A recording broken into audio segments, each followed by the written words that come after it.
virtual systems ready.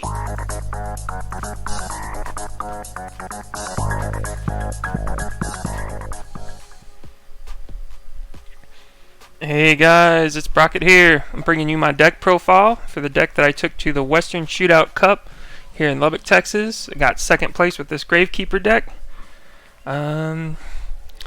So we'll get into the deck. Yeah, as you can see, I finally fixed my recording setup.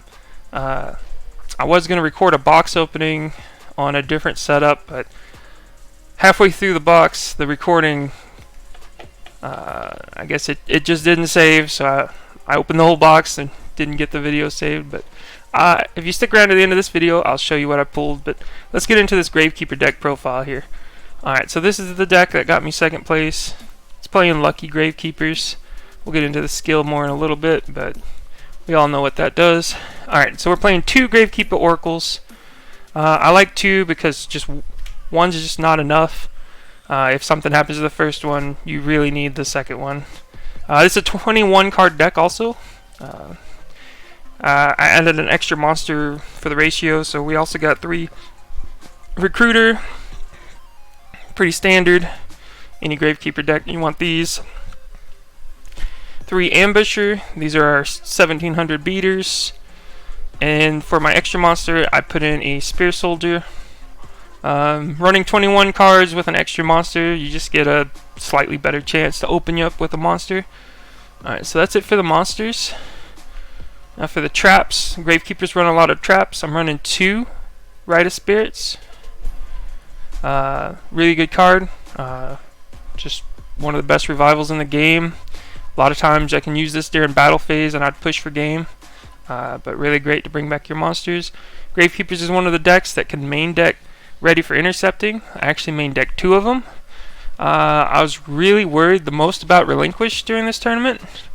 And I might have over-prepared for Relinquish a little bit, because it was actually Harpies that costed me the tournament. Actually, I lost to Harpies in an earlier round and in the finals.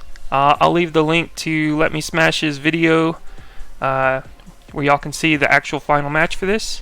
But yeah, ready for intercepting is good versus like a whole bunch of matchups. Unfortunately, not really Harpies.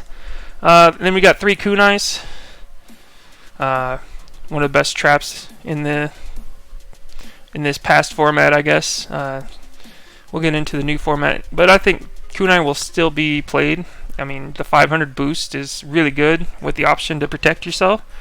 And then I played 2 Windstorms. Windstorms, I really love Windstorm. I think 2's the perfect number for GraveKeepers. That way you can have one defensively to use, and as you can see, I like to use this offensively too. Unfortunately, I can't do math, and I attack in the wrong order, so I thought I had game, and I used my Windstorm to try to push for game. But yeah, if you want to see my animal misplay, go watch game 1 of the video. I'll link in the description. Yeah, I don't know what I was thinking, but as long as you calculate your plays out before you just act like an animal, Windstorm's really good both defensively and aggressively, especially on a deck with an Oracle where you can put your opponent's monsters to 0 attack to be able to swap them into attack mode right after you wipe their back row, which is the rest of our cards. Yeah, you can usually push for game. So yeah, I run 1 Dust Tornado just because it's really good. It's going to be really good in the next format too, because Night Beam does not take care of face-ups, and this was really good for getting like a Mask of the Accursed off of you and all kinds of stuff. It's just really good. And Dust Tornado in the end phase, it's like always really good. And then with the skill, we're playing 2 Dice Foons. Really strong. Be able to pop 2 spell and trap cards will like swing the whole match. Like your opponent's gonna run out of advantage way before you do with this, unless they also get to pop your stuff. But GraveKeepers has a lot of stuff that can chain, like the Rite of Spirit and stuff like that. So really good. So before I get into my side deck, let me go into my extra deck. So I was running an extra deck as a bluff. I watched the German national players deck profile, the guy who got first place in German nationals, and that's kind of what I based this deck off of. And in that video he talks about you know, how he bluffed his extra deck, but he also bluffed his skill. And this one kind of got me in trouble. Because at the start of the game, I was counting my turns with the dice. So some people, well, one person, no one else really fell for it. But yeah, people would think I have last gamble. But this got me in trouble because they ruled that we can't count turns with dice. Which, this is my bad. I should have checked with the judge first privately to see if that was okay. So if you guys ever try to do this, just check with your local judge first to see if it's okay. But that was only until like the third or fourth round of the tournament. After that, I stopped doing that because the guy kind of made a huge scene and everyone knew what I was doing anyway. But I got a warning on that, so I don't know. It's up for debate. I mean, because I do play a lot of last gamble decks, and I really do suck at counting turns or keeping track of what turn it is. So it's nice to have a dice, but if they're going to rule at my locals that I can't count turns with the dice, I don't know. I mean, I was bluffing my skill, but I don't know. Just check with your locals, your local judge, see if that's cool or not. Alright, into my side deck. My side deck, again, I was really focused on Relinquish being my worst matchup, where I only playtested against Harpies like once. I should have playtested against Harpies a lot more, because they were actually the hardest matchup. But for my side deck, we got a Time Wizard. He's good in a lot of matchups. He's good in the Harpy matchup. He's good in the Relinquish matchup. He's good in the Mirror match. The only time I didn't side Harpies was... side Time Wizard was... I don't remember. Like, I almost always sided this guy in. Sometimes I didn't. Sometimes he wasn't necessary. That's why he's not in the main deck. Because I'd rather have the Dice Foon. My next side deck was again for Relinquish, Possessed Dark Soul. This guy was PogChamp. Like, both the times I think I played Relinquish twice. Possessed Dark Soul won me at least one of the 2 out of 3 games. Also, this was a side for both Blue Eyes and Relinquish. I only ended up siding it in once. And the card I negated with this, and it actually won me the game, was a half shut. So, shout out to that guy who runs the Prismatic Duel Links Discord server, because he's the one I did that on, and it was pretty fun to negate that. That was a clutch moment of the tournament. The only time I used Magic Jammer. For the other traps, I run another Ready for Intercepting, again for the Relinquish and the Blue Eyes matchup. Now these were my sides for Harpies and Amazons. Wild Tornado was kind of good. If they popped it, I'd pop them. So really never came up, but I did side it in against them. In the future, Security Orb will be a really good side for Harpies, because it can stop an attack or just blow up the monster if they pop your back row.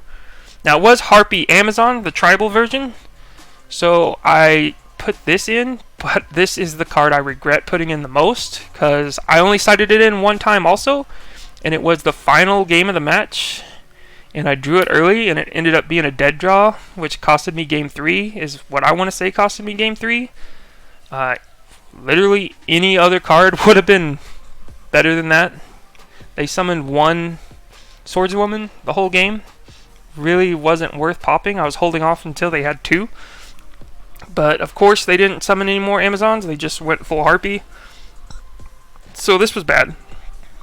I mean, maybe if there's pure Amazons or Blade Knight control, this is good. But for that last tournament, it wasn't very good. So yeah, that was it for my Gravekeeper deck profile. In the future, Scars of Battle, where's the skill? I do believe we will either side deck this skill or just not play it. So we can play the Weevil skill, Hidden Parasite. This is really good in Gravekeeper's, and the fact that it's so good in Gravekeeper's compared to some of the other decks is the reason I think Gravekeeper's is going to stick around in the next format.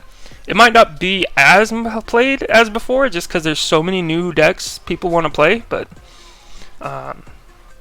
this is really good. Of course, you play it with the 2 eradicating aerosols. Now what this does, a lot of people say, oh, this is Dark Hole. Well, no, it only destroys face-ups, so don't get it confused. I did play against someone on Dueling Books. I played this, they destroyed their face-down card. I'm like, no, dude, it's just face-ups. But yeah, and it when you use this skill, it turns all current monsters on the field to insects. So what you can do, since this is still going to be one of the only decks that will main deck ready for intercepting, I might only drop it down to 1 ready for intercepting in the main deck in the future, because there's going to be less matchups it's good against. You can use this first, right? And then activate the skill and blow up the field. Yeah, ready for intercepting, your guy down, and then blow up the field, and then just flip him back up. And he was never affected by that, so that's great.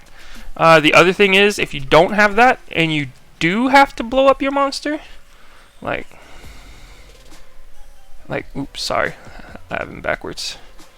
So if you do have to activate this and blow up your monster, send him to the graveyard, you can just bring him right back.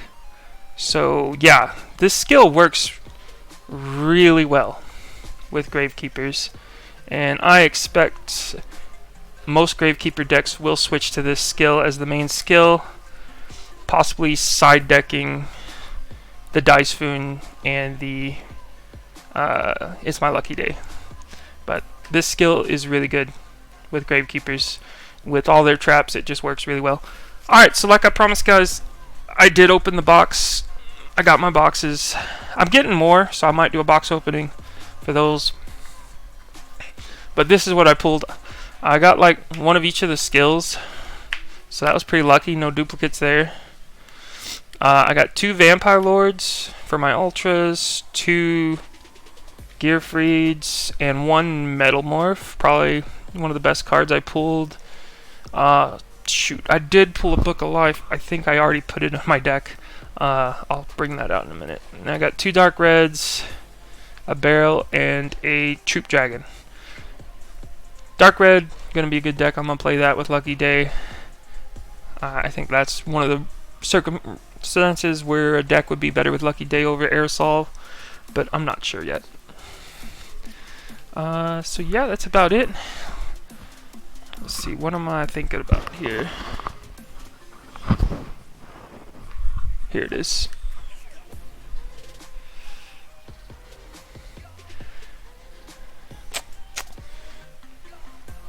Yeah, I pulled a Night Beam. I don't know what I did with it. I have like a bunch of decks. Where did I do with it? I think I put it in this one.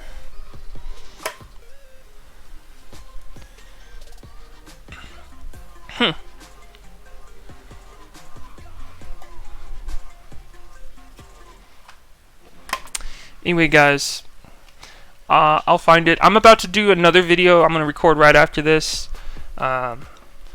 It's going to be with something you guys need to look out for. So I'm going to end this recording here. And that was my deck profile for GraveKeeper's. And we'll take another look at it here. Here's you can see my GraveKeeper deck.